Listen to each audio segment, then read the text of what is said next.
বন্ধুরা, আমরা রাইড করতে করতে ফাইনালি চলে আসলাম ওই যে ওই দিকটাতে দেখতে পাচ্ছেন river view cafe and picnic spot. ঠিক আছে, তো আই লাভ কাপ্তাই।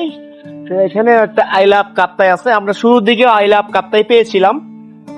খুবই সুন্দর, ঠিক আছে, দেখতে পাচ্ছেন আপনারা। আর এইদিকে পাহাড়গুলো দেখলে আসলে মনোমুগ্ধকর, ঠিক আছে, মনটা জুড়িয়ে যায়। যদি আমি একটু আপনাদেরকে দেখাই, এদিকে দেখেন, এই যে এই পাশটাতে যে পাহাড়টা আছে, আর এখানে কিন্তু একটা লেকও আছে। হ্যাঁ, আমি যদি একটু দেখাই, আমি একটু আই লাভ কাপ্তাইয়ের কর্নারের দিকে চলে যাই। ঠিক আছে, দেখেন এই যে চলে আসলাম। তো এই যে ফাইনালি আই লাভ কাপ্তাইয়ের পিছনে চলে আসলাম।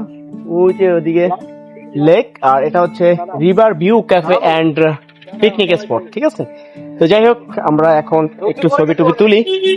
যেহেতু একটা ব্লগ বা একটা ব্লগারের মূল আশা বা ঘুরতে আসার প্রপারলি মেইন যে বিষয় সেটা থাকে হচ্ছে মহান আল্লাহর সৃষ্টি, অপরূপ দৃশ্য, এগুলো হচ্ছে দেখবো আমরা। ঠিক আছে, আমরা দেখবো নিজ চোখে, প্লাস হচ্ছে গিয়া এগুলো আমরা ক্যামেরা বন্দি করব।